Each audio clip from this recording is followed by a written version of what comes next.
इतने वास्तविक संख्या बच्चों में वह पहला है। देखिए, यूक्लिड विभाजिकता प्रमेय का प्रयोग करके 963 और 657 का मौसम मतलब HCF निकालें। ठीक ना।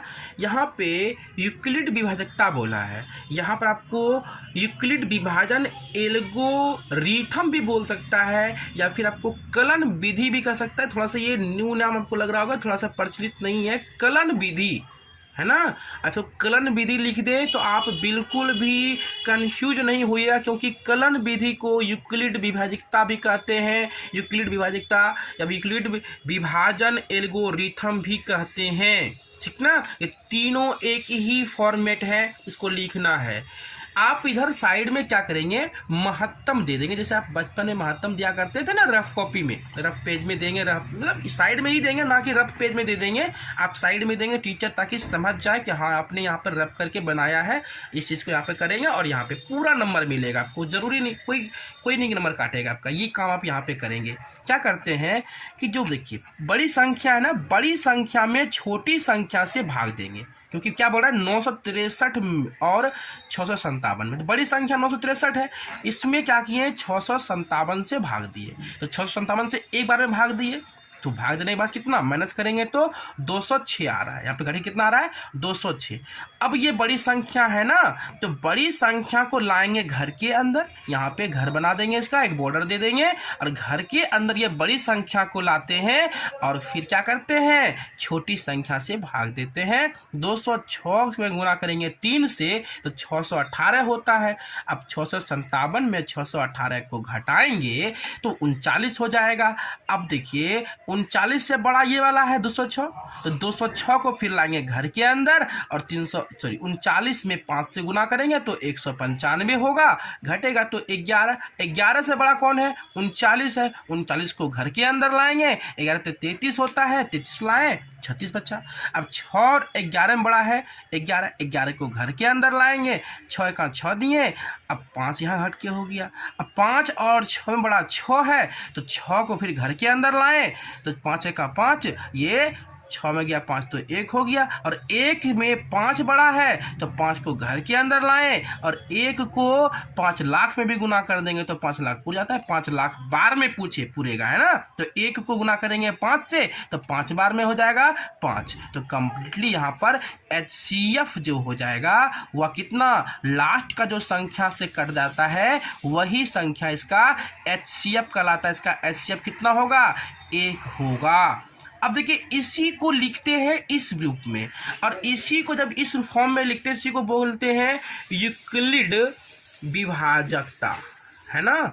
इसी को इस फॉर्मेट में लिखा, ये महत्तम का फॉर्मेट था। अब ये जो फॉर्मेट देख रहे हो, ये जो फॉर्मेट, यही फॉर्मेट में बोला आपको लिखने के लिए, इसी का प्रयोग करने के लिए। तो यहाँ पे एक फार्मूला को रखना पड़ेगा कि भाजक बराबर भाज्य गुने भागफल प्लस का शेषफल। देखिए इसको बोलते हैं भाजक, बीच वाले को बोलते हैं भाजक, जिससे भाग देते हैं उसको बोलते हैं भाज्य। क्या बोलते हैं उसको भाज्य, और जो प्राप्त होता है उसको बोलते हैं भागफल, और जो यहाँ पर नीचे बच गया उसको बोलते हैं शेष। तो भाजक बराबर क्या है, तो भाजक 963 है, 963 है, तो भाज्य कितना है, भाज्य 657 है। भागफल कितना है, गुने का भागफल, तो गुने का भागफल कितना 1 है। अब प्लस का शेषफल कितना है 206 है। अब देखिए ये तो वन लाइनिंग हो गया, एक लाइनिंग का यहाँ तक का काम हो गया। अब जो है नीचे वाला का काम करेंगे तो वही चीज। अब यहाँ पर भाजक 657, जो 657 यहाँ लिखे है ना, 657 यहाँ लिख दीजिए, ये भाजक कहलाएगा, बराबर में ये कहलाएगा भाज्य। तो भाज्य गुने भागफल प्लस का शेषफल। अब यहाँ पर जो आपका भाज्य था वो भाजक बन जाएगा यहाँ आकर 206, फिर कहाँ देखिए ये यहाँ आ गया, ये यहाँ आ गया, है ना। और फिर 206 को जब लिखते हैं 39 गुने का 5 अब प्लस का 11, यानी कि भाज्य गुने भागफल प्लस का शेषफल। अब 39 यहाँ आ गया, तो 39 को जब लिखेंगे 11 गुना का 3 मतलब 11 के 33, अब प्लस का 6 39 पूर गया ना। अब ये 11 यहाँ आ गया, तो 11 को आप कैसे लिख सकते हैं, 6 1 का 6 और 6 + 5 11 पूर गया है ना। तो भाजक भाज्य गुने भागफल प्लस का शेषफल।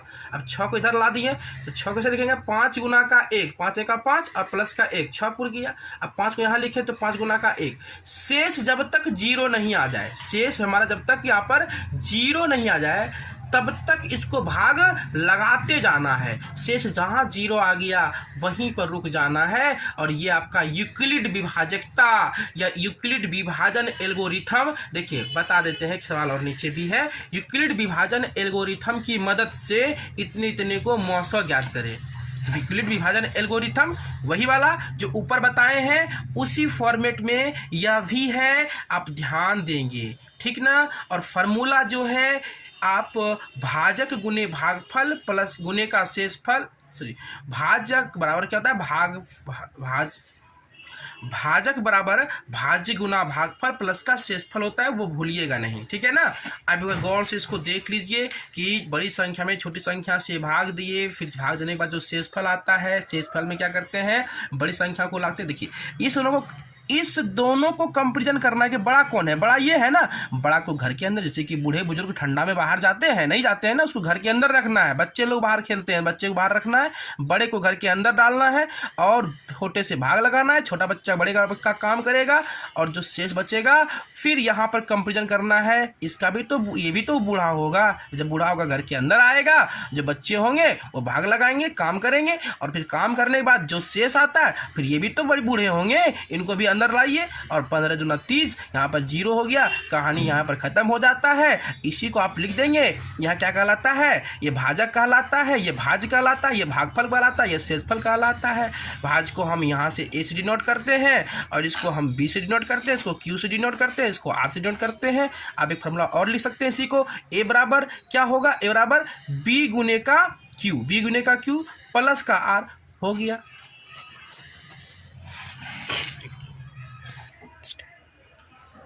दो पात्रों में यहाँ पे दिया गया है कि 504 लीटर और 735 लीटर दूध रखा गया है, मतलब कि 2 बर्तन रखा है ना, और 2 बर्तन है, 2 बर्तन में इतना इतना दूध रखा गया है, ठीक है। एक में है 504 और एक में है 735 लीटर दूध। आपको एक ऐसा छोटा सा बर्तन लाना है, छोटा सा बर्तन लाना है जिससे कि आप दूध मापो तो दोनों से दूध बराबर भागों में निकल जाए, पूर्ण रूप से निकल जाए। ये नहीं कि छोटा सा घट जाए बढ़ जाए किसी में।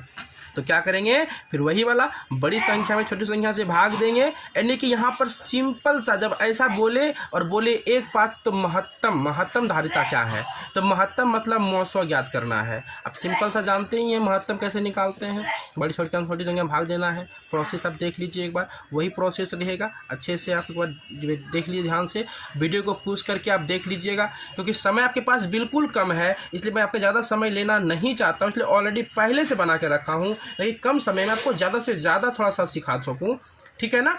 फिर देखिए, 2 संख्याओं का मौसो यानी कि एचसीएफ कितना है, 23 है, तथा इनका लॉसो जो है इतना है। यदि एक संख्या 161 हो तो दूसरी संख्या ज्ञात करें। देखिए, इसमें एक फार्मूला आपको याद रखना पड़ेगा, पहली संख्या गुने का दूसरी संख्या, पहली संख्या गुने का दूसरी संख्या बराबर में होता है लॉसो गुना मौसो, मतलब एलसीएम गुने का एचसीएफ। अगर आपको निकालना हो पहली संख्या तो पहली वाली को पकड़ो और दूसरी वाली को भेज दो उधर, तो बराबर का जैसे उस तरफ जाएगा, क्योंकि गुना में है ना, अब गुना वाला चीज़ जैसे बराबर की उस तरफ जाता है तो भाग में बदल जाता है। अब सोचो कि दूसरी वाली को रखना है और पहली वाली को भेजना है, मतलब दूसरी संख्या निकालना है और पहली संख्या आपको दिया हुआ रहेगा तो दूसरी संख्या निकालना होगा। तो दूसरी वाली को पकड़ो अब पहली वाली को भेज दो उधर, मतलब कि एलसीएम गुने एचसीएफ। अब बटे में क्या हो जाएगा, पहली संख्या, ठीक ना। तो पहली संख्या अगर निकालना हो तो एलसीएम गुने एचसीएफ गुने में दूसरी संख्या, और दूसरी निकालना हो तो एलसीएम गुने एचसीएफ बटे का पहली संख्या। ये ध्यान रखिएगा, ये 3 फार्मूला है, ठीक ना। अब इसी फार्मूला से आगे भी बनता है, बताएंगे अभी, समय काम आएगा। दूसरी संख्या जब निकालना है, यहाँ पे क्या बोला, दूसरी संख्या ज्ञात करो, है ना। फार्मूला मेरे पास तो ऑलरेडी है, एलसीएम गुने का एचसीएफ, एलसीएम 1449 दिया है, एचसीएफ 23 दिया हुआ है, आराम से x बटे पहली संख्या है ना, पहली संख्या कितना दिया है 161 दिया, 161। अब भागा दे देंगे, आराम से कट जाएगा, कितना 207 आएगा, भाग देकर देख लीजिएगा, ठीक है। देखिए अगली संख्या, दो संख्या का 918, उनका गुणनफल दिया है, इस बार गुणनफल कितना है 12960 है, ठीक है ना, 12960 उनका गुणनफल है। तो उनका लॉसो ज्ञात करना है, इस बार लॉसो ज्ञात करना है। यही फार्मूला जो ऊपर बताए थे उसी फार्मूला से ये भी बनेगा कि पहली संख्या गुने दूसरी संख्या, एलसीएम गुने का एचसीएफ। इस बार ये पहली संख्या मान लीजिए ए, दूसरी संख्या मान लीजिए बी, ए बी का गुना जो है हमारे पास 12960 है, एलसीएम इस बार नहीं दिया है और एचसीएफ दे दिया है। तो एलसीएम निकालना है, और जिसको निकालना है उसको पकड़ के रखिए, और जिसको नहीं निकालना है पकड़ के इधर लाइए बराबर की तरफ। और जब लाएंगे 12960 में हम 18 से भागा देंगे तो यहाँ पर 720 बार में ये कट जाएगा, और एलसीएम कितना आ जाएगा 720 आ जाएगा। अब देखिए अभाज्य गुणनखंड विधि से 18, 90 और 28 को 900 और 900 निकालें। अभाज्य गुणनखंड बोला, क्या बोला यहाँ पे ध्यान दीजिएगा, अभाज्य गुणनखंड, अभाज्य गुणनखंड बोला है, ध्यान से सुनिए, अभाज्य गुणनखंड विधि। तो अभाज्य गुणनखंड ऐसे ही निकालते हैं, ये निकालते हैं 18 लिखे, देखिए तीन संख्या दिया ना 18, 90, 28, तीनों को अलग अलग करेंगे, अलग अलग करने के बाद तीनों को इस फॉर्मेट में लिखेंगे। देखिए अब जब इस प्रकार से लिखते हैं ना, तोड़ते हैं ना, तो मतलब 18 को मानिए कि 4 लिख लिए, तो 4 को 2 गुना का 2 लिख सकते हैं ना, ये अभाज्य गुणनखंड हो गया है ना। इसी प्रकार से 18 को हम क्या लिखेंगे, जब 2 से भागा देंगे तो 9, फिर 3, यानी देखिए 18, तो 2 तिया 6, 6 तिया 18, पुरिया ना 18, गुना करने बाद 18 ही पूरेगा, मतलब अभाज्य गुणनखंड यही हुए, ठीक ना। उसी प्रकार से 90 का कर लेंगे, फिर 28 का भी कर लेंगे, और जब करने के बाद इस प्रकार से फॉर्मेट में लिख लेंगे। एचसीएफ मतलब द कॉमन फैक्टर जो है वह तीनों में हो। आप देख रहे हैं ना, आप देख रहे हैं ना कि यहाँ पर 2 18 में भी है, 90 में भी 2 है, और 28 में भी 2 है, तो 2 हमारा यहाँ पे कॉमन फैक्टर, बाकी कोई आपस में नहीं मिल रहा है, तो हमारा एचसीएफ कितना हो जाएगा 2 हो जाएगा। बहुत ही इजी है, क्लास 4, 5 का सवाल है, लेकिन थोड़ा सा इसमें कंसेप्चुअल है, समझने का चीज़ है। तो आप समझ गए होंगे कि 18 का एक बार अलग से करना है, 90 का अलग से करना है, 28 का अलग से करना है, और तीनों को इस फॉर्मेट में लिख देना है, और जो तीनों में कॉमन मिलेगा वही हमारा एचसीएफ हो जाएगा। और एलसीएम क्या होगा, इस बार तीनों को ढक दीजिए, और जो 3, 3 तो 3, 3 5, 5 3, 3 तो 3, 3 2, 2 7, 2 7। अब यहाँ से एचसीएफ कितना है 2 है ना, एक बार 2 ले लीजिए, बस ये 3 2 नहीं लेना है, एचसीएफ कितना है 2 है, सिर्फ 2 लेना है, ठीक ना। यही 2 एचसीएफ जो रहेगा वही लेना है। तो ये हमारा जब मल्टीपल पूरा कीजिएगा, पूरा को गुना कीजिएगा, तो 11340 जो है वो हमारा एलसीएम आ जाएगा। अगला देखिए, कहता है बिना भाग दिए, ये ऑब्जेक्टिव में भी आता है, सब्जेक्टिव में भी आता है। बिना भाग दिए बताइए कि दशमलव प्रसार शांत है कि अशांत। शांत का मतलब होता है जिसमें पूरा पूरा भाग लग जाए उसे कहते हैं शांत, जिसमें पूरा पूरा भाग नहीं लगता हो उसे कहते हैं अशांत। तो भाग जैसे कि मान लीजिए कि 1 में हम 7 से भागा देंगे, 0.1, ये 0.7 3, मतलब ये प्रोसेस जो है, फिर सच्चों के 28 या 30 आ गया तो 28, फिर 2, फिर यहाँ पे लगा देते 0 आ गया, 7×9 14, ये आ जाएगा 6, फिर मान लीजिए 0 7 56, मतलब कि फिर मान लीजिए 4, फिर यहाँ पे 5 बार में 35 / 5, मतलब ये कंटिन्यू भागा लगते चल जाएगा। आपको चेक करना है कि नीचे 0 आता है या नहीं आता है, प्रोसेस पूरा कटता है कि नहीं कटता है, आपको ध्यान देना है। अगर नीचे कट गया, पूरा 0 आ गया तो ये शांत हो जाएगा, अगर 0 नीचे नहीं आता है तो यह अशांत हो जाएगा।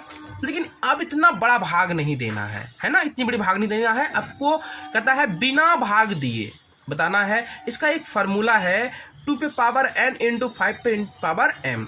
ये 2 और 5 क्यों है, क्योंकि 2 × 5 = 10 होता है ना, इसलिए 10 तो हर किसी में भाग लग जाता है, कोई संख्या हो कट ही जाता है। इसलिए यह शांत हो जाएगा। इस फॉर्मेट में आ जाएगा तो वो क्या होगा, शांत होगा। हमेशा देखना है हर वाले से, क्योंकि इसी से इसमें भागा देते हैं ना, इसको चेक करना है। 343 है तो 343 भागा देंगे 7 से दिए तो 49 बार में, फिर 7 से दिया तो 7 बार में, मतलब कि 2 और 5 का कॉम्बिनेशन तो यहाँ मिला ही नहीं। 7 पावर देखो 1 2 3 तो पावर 3, मतलब कि 7 पावर 3 आया है, लेकिन 2 और 5 का पावर तो यहाँ पर कुछ है ही नहीं, इसलिए इसमें कोई डाउट ही नहीं है कि यह अशांत है। तो क्या लिखेंगे, यह 2 power n into 5 power m के रूप में नहीं है, इसलिए अशांत है। फिर देखिए इसको देना भागा। अब 25 को लिखे यहाँ पे फॉर्मेट में, तो 25 यानी कि 5 गुने का 25 क्या है, 5 गुने का 5 25 यानी कि 5 पावर 2। ये देखिए 5 पावर 2, 5 पावर कितना है 2, यानी कि कुछ तो आ गया, 5 का एक ही बात तो आया, इसलिए यह क्या कहलाएगा, शांत कहलाएगा, है ना। अब देखिए अगला चीज कहते हैं, वही क्या आ गया यहाँ पे कि यह आ गया हमारा 2 3 5, मतलब अलग अलग आ गए हैं, पावर 1 पावर 1 पावर 1, अलग अलग चीज़ आ गई। तो ये बिल्कुल आसान है। कहीं पर अगर ये 3 नहीं होता, ये बीच में 3 जो है वह नहीं होता, 2 और 5 होता तो बिल्कुल यह शांत होता, बिल्कुल क्या होता, शांत होता, लेकिन यह बीच में 3 आके गड़बड़ कर दिया। अगला भी देखिए वही फॉर्मेट। अब 2 पर पावर कितना है, 6 है, 2 है।